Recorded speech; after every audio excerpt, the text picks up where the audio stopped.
तो मान्यवर कांशीराम साहब नागपुर आ गए और नागपुर आ करके और वहाँ पे प्रकाशन होना था और उसका समारोह भी होना था, तो दूर दराज से लोग भी पहुँच चुके थे।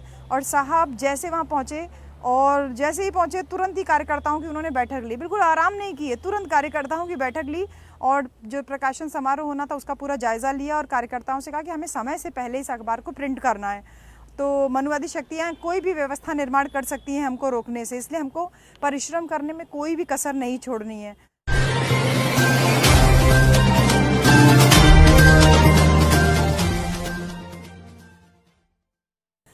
तो साहब के जीवन का वो एक छोटा सा डिस्क्रिप्शन है, वो मैं आपसे शेयर करूंगी और ये जानिए आप कि किस तरीके से हमारे युवा बच्चे केवल चमचा बन करके रह जा रहे हैं। साहब का नाम भले ले रहे हैं लेकिन वो कभी भी साहब के मिशन, मूवमेंट और उनकी मेहनत को कभी नहीं परख पाएंगे, जान पाएंगे।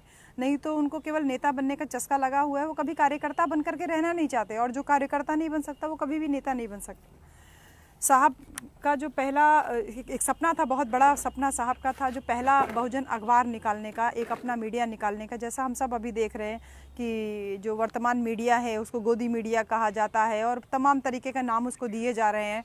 तो इस प्रकार से मान्यवर साहब इस खतरे को पहले ही भाप गए थे कि क्योंकि वो उनकी रैलीज़ को वैसे भी कवर नहीं करते थे, वो समझ गए थे कि ये लोग हम बहुत मनुवादी हैं और इस तरीके से हमें केवल अपना एक अखबार अगर हम शुरू कर ले जाएं तो हम एक बहुत तबके तक अपनी बातें, अपनी विचारधारा का संचार कर सकते हैं। और इसी उद्देश्य से साहब कांशीराम ने 30 अप्रैल 1984 यानी 30 मार्च 1984 को बहुजन टाइम्स नाम का एक दैनिक अखबार निकालने का प्लान किया कि उस दिन इसका हम उद्घाटन करेंगे। 14 अप्रैल 1984 को मान्यवर कांशीराम साहब ने बहुजन समाज पार्टी का गठन किया और 30 मार्च को मान्यवर साहब का सपना था बहुजन टाइम्स नाम के अखबार को निकालने का, और उसके लिए मान्यवर साहब बिल्कुल दिन रात एक किए हुए थे। और ये अखबार नागपुर से प्रकाशित होना था प्रथम बार, और नागपुर में जो जिन्होंने जिम्मेदारी ली थी उनका नाम था माननीय भीमराव वैद्य जी। संपादन की जिम्मेदारी आपने ही ली और मान्यवर साहब बराबर इनके टच में रहते थे और रोज़ाना फ़ोन करके इनसे बात करते थे और पूछते थे कि क्या क्या डेवलपमेंट चल रहा है बराबर से। और जो भीमराव जी थे, भीमराव वैद्य जी, उन्होंने पूरा उसका लेआउट बनाया, प्रिंटिंग का सब कुछ सारा काम देख रहे थे। मान्यवर साहब इस बात को मानते थे कि ये हमारे बहुजन समाज, बहुजन मिशन को आगे बढ़ाने में एक बहुत बड़ा सहायक हो सकता है, एक बहुत बड़ा साधन हो सकता है ये अखबार। तो प्रकाशन को केवल 5 दिन रह गए थे तो मान्यवर कांशीराम साहब नागपुर आ गए और नागपुर आ करके और वहाँ पे प्रकाशन होना था और उसका समारोह भी होना था, तो दूर दराज से लोग भी पहुँच चुके थे। और साहब जैसे वहाँ पहुँचे और जैसे ही पहुँचे तुरंत ही कार्यकर्ताओं की उन्होंने बैठक ली, बिल्कुल आराम नहीं किए, तुरंत कार्यकर्ताओं की बैठक ली और जो प्रकाशन समारोह होना था उसका पूरा जायज़ा लिया और कार्यकर्ताओं से कहा कि हमें समय से पहले इस अखबार को प्रिंट करना है। तो मनुवादी शक्तियाँ कोई भी व्यवस्था निर्माण कर सकती हैं हमको रोकने से, इसलिए हमको परिश्रम करने में कोई भी कसर नहीं छोड़नी है। मैं आज से यहीं रहूँगा 5 दिन तक और लगातार अखबार की जो भी डेवलपमेंट है, जो अखबार की प्रिंटिंग में जो भी प्रोग्रेस हो रही है, उसमें जो भी काम हो रहा है, वो सब मैं अपनी निगरानी में स्वयं देखूंगा। सारे कार्यकर्ता बहुत दंग रह गए कि अभी इतनी दूर से आए हैं, थक के आए हैं और एकदम आराम नहीं किया और तुरंत वो मीटिंग लेने पे आ गए। तो साहब ऐसे नेता तो थे नहीं कि एक जगह बैठ करके हुक्म दें, हाँ तुम ये करो, तुम ये करो, तुम ये करो, जैसा आजकल बहुत सारे नेता लोग और बहुत सारे चमचा लोगों को आप देख रहे हैं, ऐसा तो था नहीं। सब बहुत साहब के पहुंच जाने से कार्यकर्ताओं में भी बहुत ऊर्जा का संचार हुआ, वो सब भी फटाफट सब काम में लग गए। और साहब कांशीराम बेसिक प्रकाशन में बहुत सारी मतलब परेशानियां आ रही थी, लेकिन साहब क्योंकि पहुंच गए थे, सारी परेशानियां बहुत मतलब जैसे आराम से जो है निपटती चली जा रही थी।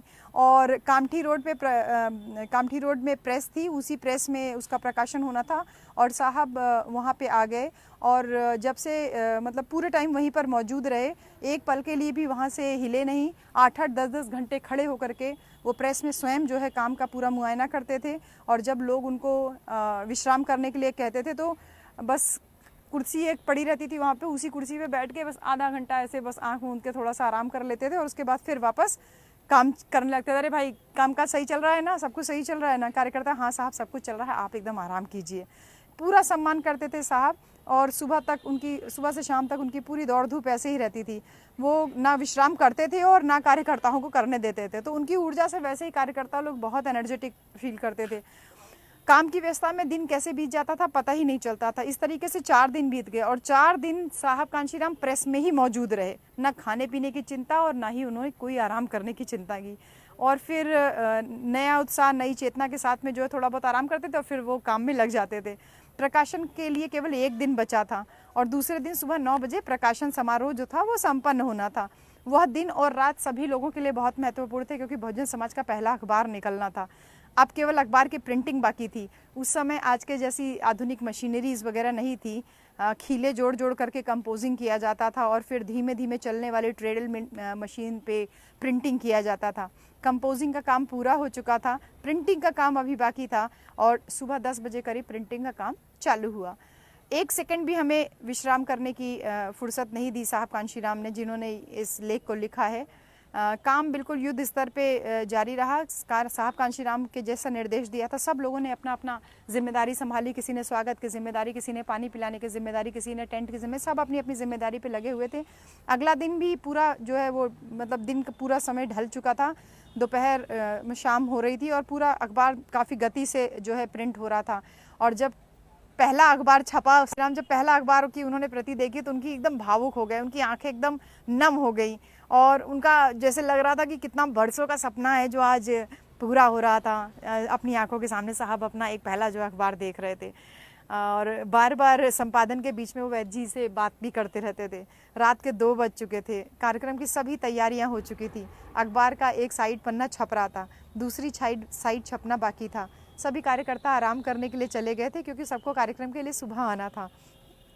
प्रेस में प्रिंटर्स के लोगों के साथ मान्यवर कांशीराम के साथ में वैद्य जी भी, यानी जो संपादक था वो उपस्थित था, मान्यवर साहब थे और जो प्रिंटिंग में जो लोग लगे थे वो लोग थे।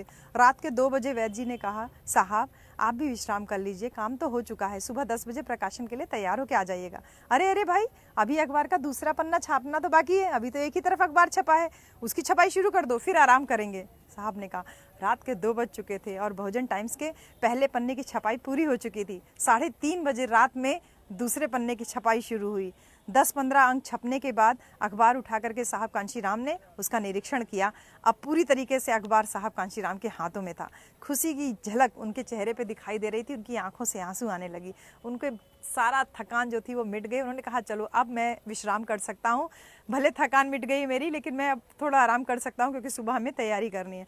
अब आराम करने के लिए प्रिंटिंग प्रेस जो थी अंदर, उस प्रेस के अंदर तो कहीं जगह थी नहीं लेटने की और ना इतना मौका ही मिलता था अंदर कोई, जो इतना बड़ा प्रेस था तो कचरा, कागज़ का ढेर, ये सब जो सामान वामान सब बिखरा हुआ था चारों तरफ। फिर साहब ने ही पहल करते हुए कहा कि बाहर प्रेस के बाहर गिट्टियों का ढेर पड़ा हुआ है, चलो वहीं जाके विश्राम कर लेते हैं। बाहर हवा भी बहुत अच्छी चल रही है और मौसम भी बहुत सुहाना है। कामठी रोड के पास में ही सड़क के किनारे जो जैसे निर्माण के लिए लोग गिट्टी डाल देते हैं, वैसे गिट्टी का ढेर पड़ा था। वैद्य जी और साहब निश्चित होकर के उसी रोड़ी के ढेर पे, गिट्टी के ढेर पर लेट गए। 5 दिनों से नींद नहीं ली थी, काम के जोश में विश्राम की भी फुर्सत नहीं मिली, लेकिन अब मंजिल बिल्कुल सामने थी। थोड़े ही घंटे के बाद प्रकाशन समारोह शुरू होना था। अब थकान जो है एकदम चरम सीमा पे थी, आंखें एकदम बोझिल होने लगी थी। थोड़े ही मिनटों में साहब कांशीराम उस रोड़ी पे खुली गिट्टी पे सो गए, बहुत गहरी नींद में। ना चादर बिछाई, ना ओढ़ने के लिए कुछ था वहाँ पर। मंजिल की धुन में चलने वाले इस राही को साहब कांशीराम उस खुली रोड़ी पे ऐसे सो गए। उन्हें बिल्कुल भी होश नहीं था, थकान की वजह से उन्हें पता भी नहीं कि मिट्टी वो रोड़ी जो है वो चुभ रही है, गिट्टी जो है वो चुभ रही है।